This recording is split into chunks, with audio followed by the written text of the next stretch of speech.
Pas évident, les textes qu'on vient d'entendre aujourd'hui. Notre Dieu serait-il masochiste? Aime-t-il la souffrance? Lui qui dit « Heureux ceux qui sont persécutés, heureux ceux qui pleurent, ceux qui souffrent ». Est-ce que le mal est nécessaire pour pouvoir un jour espérer goûter au ciel? Et ce qui est d'autant plus difficile à entendre dans les paroles que nous venons de recevoir, c'est que à celle de Jésus est associée la prédication du prophète Jérémie dans la première lecture, qui semble nous dire que Dieu peut nous maudire. Est-ce que ça voudrait dire que si on ne correspond pas à ce qu'il nous propose, si on est trop riche, trop repu, trop adulé des autres, eh bien malédiction à nous? Lui qui d'habitude se fait passer pour un Dieu de tendresse et d'amour, ne nous dévoile-t-il pas son vrai visage aujourd'hui à travers ces textes? Sous-entendu, fait-il en fait l'éloge de la souffrance sur fond de chantage coercitif et malheur à ceux qui ne l'honoreraient pas? Sûrement pas. C'est pas ce que je pense. Mais alors, comment donc entendre ces textes? Eh bien, plus je creusais, plus j'ai percuté quelque chose qui m'a semblé plus qu'évident, alors que pourtant les psaumes, je les récite au quotidien. Est-ce que vous avez remarqué quel est le premier mot du premier psaume? Et donc le premier mot de tout le psautier. Heureux. Heureux. C'est le premier mot de cette symphonie que chantent les hommes à Dieu depuis plus de 3000 ans maintenant. Heureux. N'est-ce pas justement ce à quoi nous sommes appelés? Et ce psaume, je l'aime particulièrement parce que je crois qu'il est très éclairant. Il nous rappelle que s'offrent à nous deux chemins. On n'est pas comme des animaux, on est doué du libre arbitre, on est capable de poser des choix, et donc nous avons le choix, Dieu nous le rappelle, entre le bien et le mal, entre être juste et être méchant. Au fond, derrière ces paroles un peu rudes d'aujourd'hui, est-ce que Jésus ne nous rappellerait pas une logique de bon sens?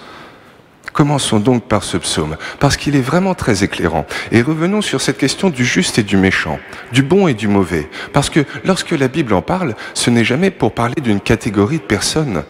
Elle parle de comportement. Et combien nous le savons chacun, on est tantôt l'un, tantôt l'autre. Et c'est peut-être ça qui est d'autant plus difficile dans cette question des deux voies, parce qu'il n'y a pas d'un côté les biens, les bons qui choisissent le chemin du bien, et de l'autre côté les mauvais, les méchants qui choisissent la voie du mal. Mais nous, qui sommes toujours un petit peu perdus entre les deux. Pourquoi? N'est-ce pas au fond parce qu'ils ne sont pas ce qu'ils paraissent? Le mal, ça nous fait mal. Donc en théorie, on ne devrait pas le faire. Pourtant, si on se retrouve trop souvent à tomber dedans, c'est certainement que, en apparence en tout cas, il revêt des reflets de bien. Et le bien, justement, le bon, si c'était si bien que ça, on devrait le faire tout le temps. Pourquoi est-ce qu'on ne le fait pas plus? Sinon, parce qu'il nous paraît parfois dur, parfois exigeant. Mais alors, si c'est pas si évident que ça, de poser les bons choix, pourquoi donc Jésus condamne-t-il ces 4 types de personnes? Le repu, l'adulé, le rieur, le riche.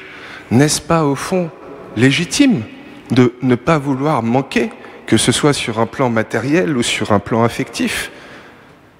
En tout cas, je crois que c'est une sincère apparence de vouloir éviter la souffrance. Mais le seul problème de ça, c'est que dès qu'on commence à l'atteindre, eh bien c'est là qu'on se laisse toucher par le mal.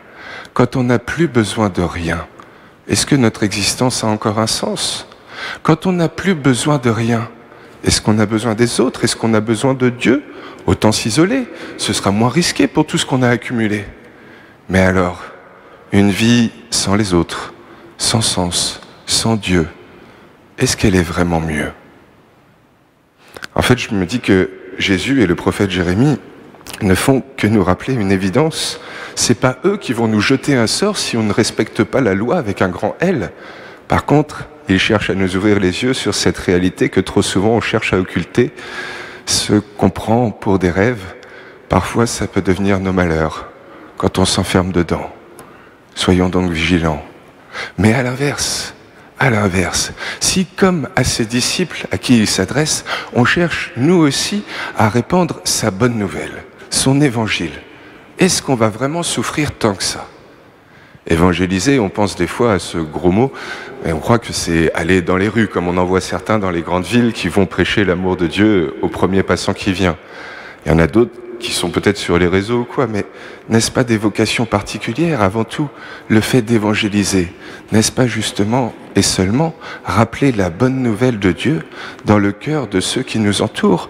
Essayer de distiller un petit peu de charité, d'espérance et de confiance dans leur cœur pour essayer de leur faire toucher ce bonheur auquel tous on aspire.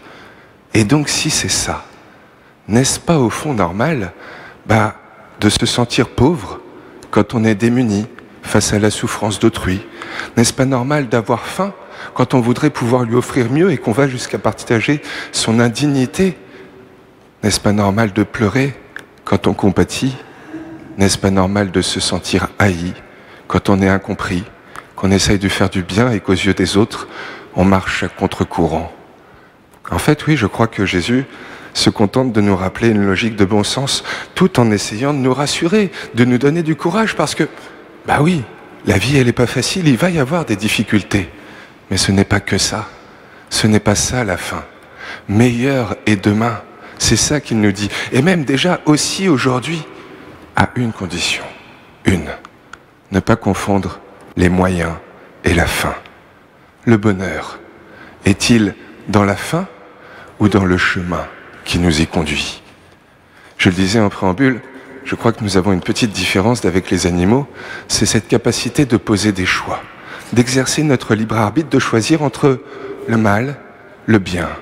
Ou plutôt, parce que c'est mal dit, un idéal de bien qu'on perçoit comme ça, comme rassurant, plaisant, accessible, mais qui au final ne l'est pas toujours, et de l'autre côté, le vrai bien, celui avec un grand B, mais qui est peut-être autrement plus exigeant. Et en fait, nous, on est des animaux, mais des animaux qui avons en nous aussi un petit peu de Dieu. Donc à la fois, se pose en nous la question du choix entre deux verbes au fond. Celui qui est le verbe des animaux, prendre. Les animaux sont déterminés par leurs besoins naturels, individuels, par leurs appréhensions. Et donc, ils cherchent avant tout à prendre pour eux et pour leur clan, pour essayer de se sécuriser. C'est légitime. Mais le verbe de Dieu, c'est pas prendre. Le verbe de Dieu, c'est donner. Dieu, c'est l'être parfait, celui qui nous donne à chacun d'exister, celui qui nous donne. Et encore plus, si nous sommes chrétiens, nous croyons que Dieu est Trinité, qu'il est perpétuelle communion entre les trois, perpétuel don, prendre ou donner. Mais Dieu sait combien donner, c'est peut-être moins rapidement gratifiant, clairement moins sécurisant, et il faut être drôlement plus confiant pour oser y aller. Oui, même s'il y va avec des mots un peu rudes, sûrement qu'il est bon d'entendre ce que Jésus nous rappelle aujourd'hui. Parce qu'au fond, la vie c'est ça, un don dont le seul et unique but, c'est la communion. Un jeu en fait. Je suis allé chercher la définition dans le dictionnaire du mot jeu, et le jeu, c'est l'activité dont le but est dans le plaisir de l'activité même. Oui, j'en suis convaincu, la vie est un jeu où le seul enjeu c'est de profiter et de faire profiter les autres. Et Dieu nous donne une règle, une seule, aimer, ni plus ni moins. Et on le sait bien quand on joue avec des amis ou avec nos familles, le dimanche peut-être, si on n'aime pas vraiment, si on est dans la compétition, qu'on cherche à gagner à tout prix la partie, on peut la gagner, mais sans avoir vraiment aimé, est-ce qu'on n'est pas passé à côté de l'essentiel? Alors que, et les parents le savent ô combien, lorsque, à l'égard des enfants par exemple, on cherche à eux les faire gagner, à aimer le moment, la joie partagée qui nous est donnée. Est-ce que c'est pas là que vraiment tout est gagné? Mais c'est sûr, l'amour n'occulte pas les difficultés. Par contre, je crois qu'il aide à, ensemble, les traverser pour ne pas nous laisser enfermer dans cette satiété qui pourrait trop vite nous déprimer.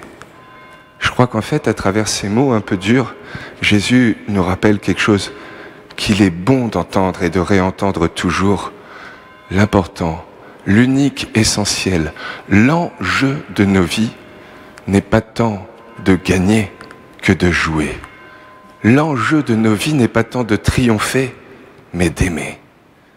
Eh bien peut-être juste pour pouvoir en vivre et en profiter, demandons-lui que la prochaine fois que face à nos besoins individuels et nos diverses appréhensions, on sera confronté, il nous offre la grâce de ne pas oublier que le seul et unique enjeu, c'est pas de gagner, c'est d'aimer.